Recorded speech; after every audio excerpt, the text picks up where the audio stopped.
morning, friends. Welcome back to the channel. I'm the GM Philosopher. Today I want to weigh in on a question that I've been thinking about more recently, and that is, should D&D be more chill or should it be more serious? Like, really, objectively. Like, should Dungeons & Dragons be a chill game, or should we be playing realistic, serious, gritty, dark, like really bringing it to life, like what it would be like if the world were truly filled with magic and trolls and bugbears?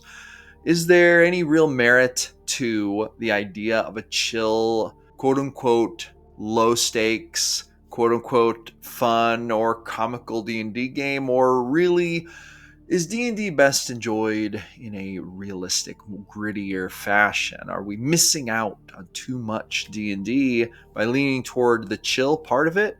Or are we missing out on some good fun if we lean in too much toward the dark or grittier parts? I think that this is a big discussion. I think that a lot of gamers will fall on different sides of this. I think that at nearly every table, there are different combinations of chill lightheartedness and grim dark realism. I also believe that just like in real life, it's probably going to exist somewhere on a spectrum. In real life, not everything is all chill and happy-go-lucky all the time.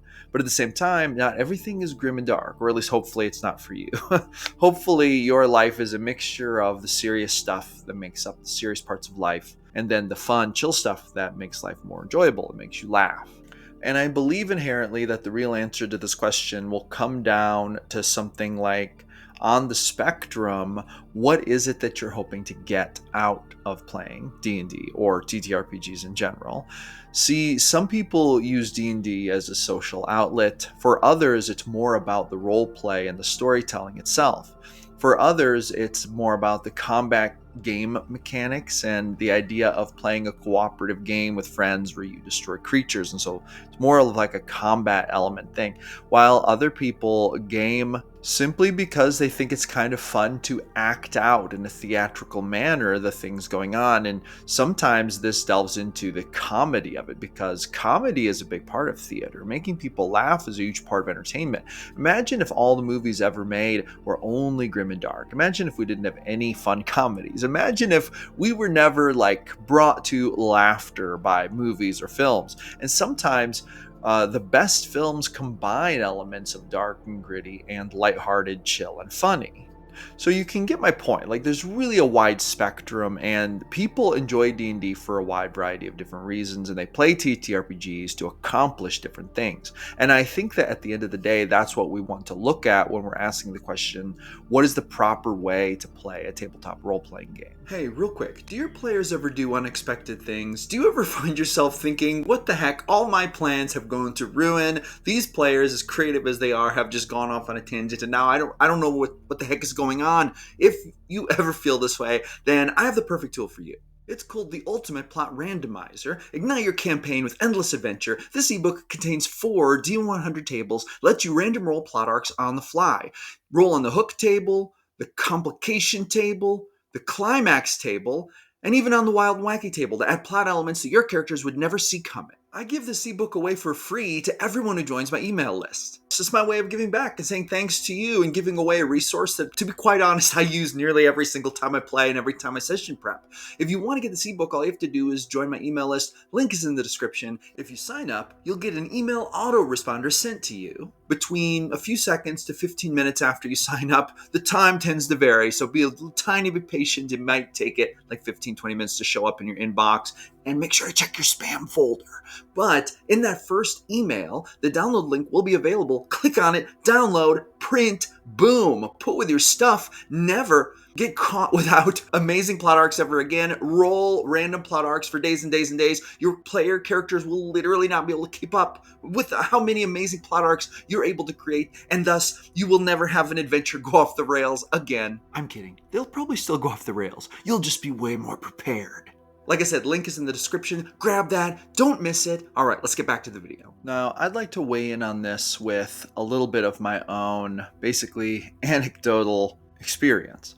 So for me, I have always found that I think the best way to enjoy TTRPGs, my favorite way to enjoy them, and I think I can make a case for why I think that this is actually one of the better ways to enjoy them, is to enjoy them on a spectrum as a mix, a contrast between serious and lightheartedness. I do believe that tending all toward the dark and gritty leaves out a lot of value from the fun and the lightheartedness of the games.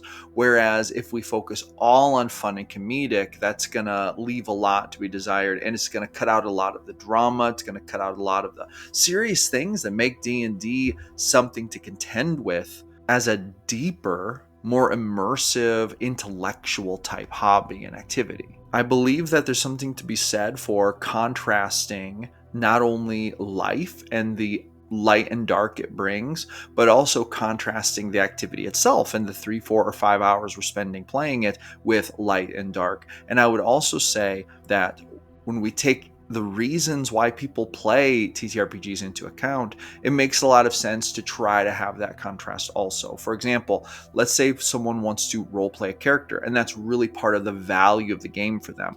For me, that's a huge part of the value of being a player in D&D, is role-playing the character. So the combat and stuff, like, it's fun, but it kind of comes secondary to the actual experience of role-playing this fictional character. So it's sort of like a writing exercise. It's like a story building exercise for me. And I also enjoy doing the voices and the mannerisms. I just think it's a fun thing. To me, it's sort of like being an actor in a movie, right? It's like the closest I would come to being an actor in a movie. I don't want to go trying to be an actor in a movie, but for me, there's a lot of value in playing through that in a roleplay game. It's like really, really fun. Hey, hold on real quick. I have 2 questions for you. Do you love adventure?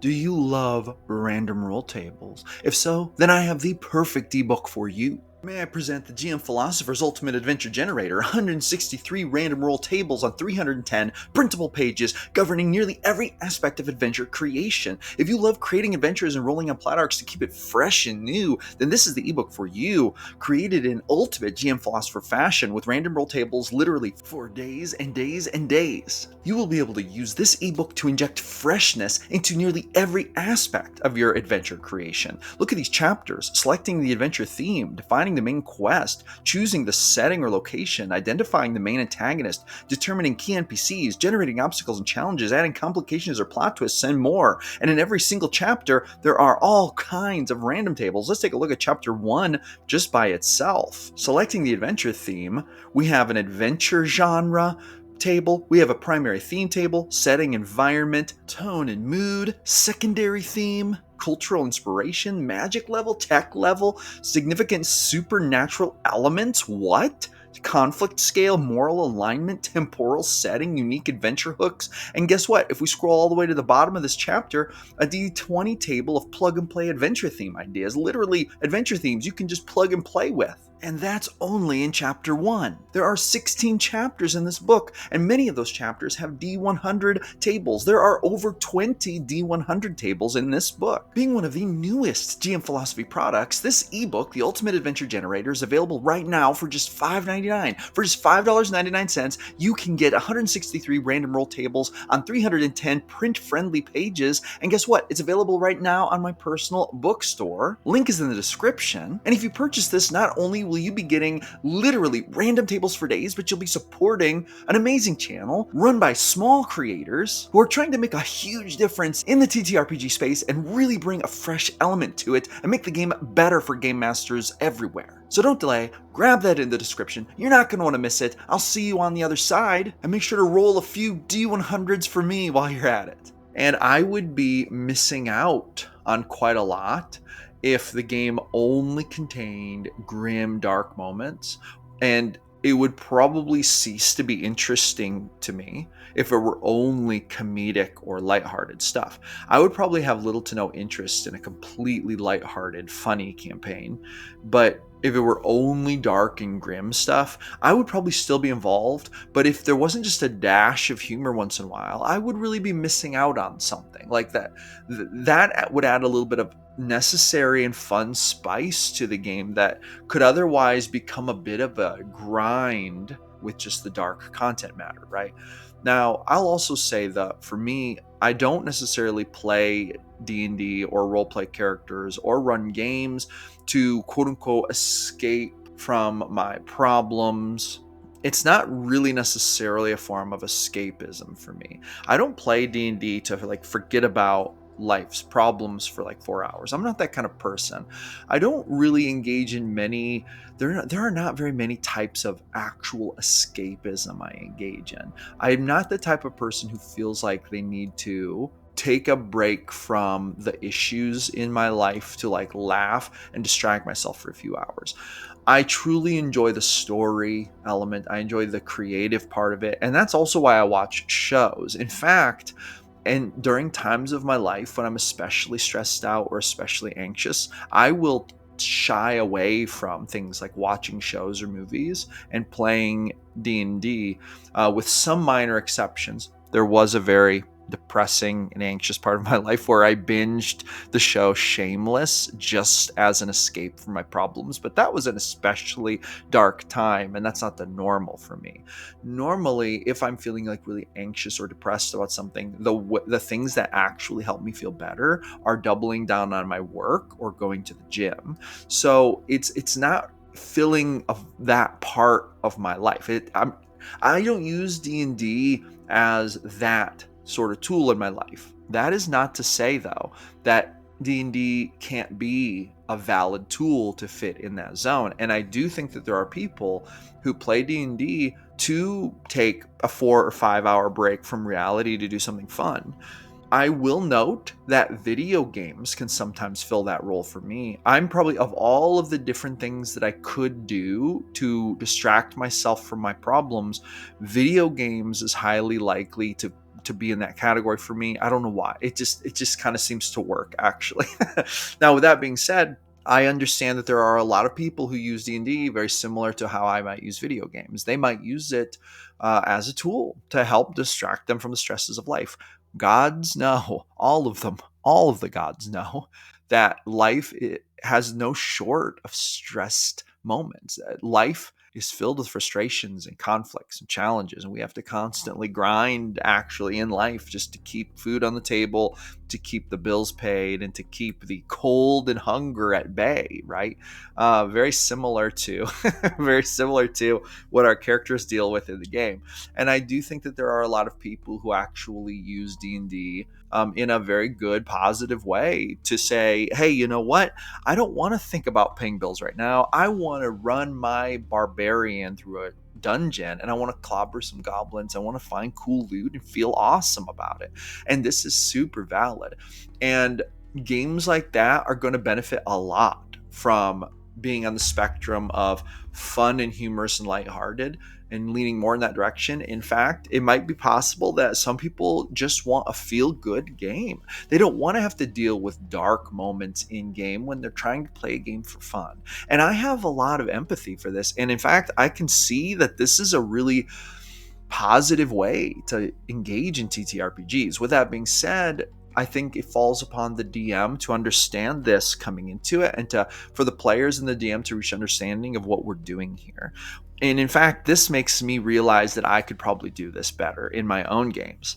But if I'm going to preface most of my games, here's what it is. And I do this actually. I could probably do it better. But I basically say the goal is to tell the story. That's the goal. The goal is to tell the story. That's primary goal number one. That's my goal, and that's the goal I want the table to have. But I could also totally see a GM sitting down and saying, listen, the goal of this is to cope with a dark and malevolent world, and this world state is going to be gritty and it's going to be a challenge. You should be engaging in this game because you want to face insurmountable obstacles, tremendous tragedy, and then drive a character through to the other side where he's probably going to die a gruesome death in the name of art and storytelling. I could totally see that as a valid art form and a valid way to enjoy TTRPGs. I could also see a completely valid direction where the GM says the goal of this game is to get together and have some fun. We're going to order some pizza. We're going to drink some martinis. We're going to laugh. There's going to be some zany, funny stuff in this campaign. There might be some combat, but I'm going to be honest with you. The odds of like character death are pretty much non-existent. This is a fun game. It's supposed to be fun, and that's what we're shooting for. So just laugh and have fun. I could also totally see that, almost like moving in the cozy games direction, right? So here's what I really think we should do as GMs. I think we should decide what kind of games we want to play, and I think we should be honest with our players about that. I really honestly believe that as GMs, it is valid to play anything from chill, cozy games to dark, gritty, horrific, terrible games. When I say terrible, I mean terrible stuff happening in the game for the sake of that being an art form in itself, or something in between. I obviously play something kind of in between, with the emphasis and goal on being to tell an awesome epic story. That's what I want. I want an epic story. I'm actually quite turned off at the idea of players creating characters that they're not going to take seriously. Like the trope where someone names their character something ridiculous, like Lightning McFlangabang, and it's like obviously zany. I actually right away, I find myself kind of resisting and having issues with those types of player characters, because I actually care about the epicness of the story. I actually really do care about it. Now, if someone's going to create a character who is well thought out, who they're actually putting effort and energy into, who they're actually trying to tell a good story about, and that character does some funny things, that's different, because that's sort of a mirror to real life. And there's immersion there, and then that immersion is actually important to me. And that's why I'm turned off by zany names, but not necessarily characters acting in a zany way, because in real life, people act in zany ways all the time. I meet people very regularly who I think to myself, wow, they're a real life cartoon character. They are a wild person, and the way that they think and act and the things that they do make them a pretty bizarre person to watch and be around. I meet people like that a lot. I've met a lot of people like that. And so I have much less of an issue with that in games, right? I would tend to be more okay with a grittier, darker game, because that lends itself again to like that artistic art form of like, we're telling an epic story. We're telling something with gravity, something serious. But it's also true that things can be really epic with some humor in them. For example, Guardians of the Galaxy 3 was a movie that had a really good contrast between lighthearted humor and dark, gritty stuff. It told the whole backstory of Rocket, where he came from, and that was a dark story. That was dark and kind of crazy, awful. But then there were also the funny moments with like Drax the Destroyer and his one-liners, and funny situations like comedic banter between the characters. And the movie did a really good job, and actually the Marvel movies do a pretty good job of balancing gritty darkness with lightheartedness, though there are times when it goes too far. For example, I thought Thor Love and Thunder took the funny part way too far. It was still an enjoyable movie, but I don't feel like it was adequately balanced. And I kind of feel like even the creators of the movie have come out, like I think even Chris Hemsworth came out and said that he kind of thought the movie ended up being too funny. So whatever, it was still a fun movie. I still enjoyed watching it. However, I find that I'm way more likely to maybe tend toward that grittier part, but I still enjoy the fun moments. But it's also important to understand what my goal is. My goal is to tell a story.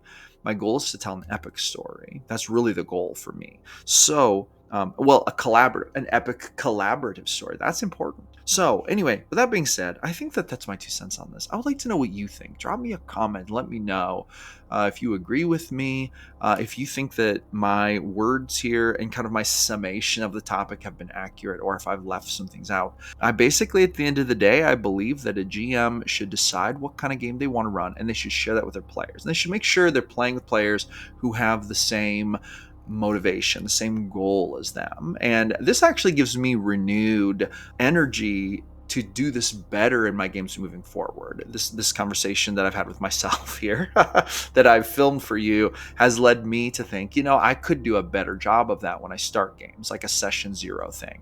And so I think that that's what it is, a thing to take seriously, session 0. So anyway, drop me a comment, let me know what you think.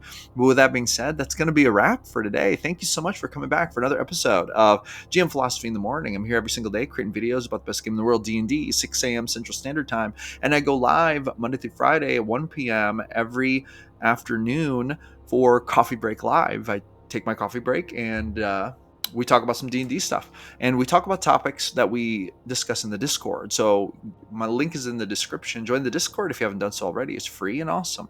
So that's going to be it for today. Thank you so much. I will see you awesome people on the next one. Roll some D100s for me at your next game, and I'll catch you later.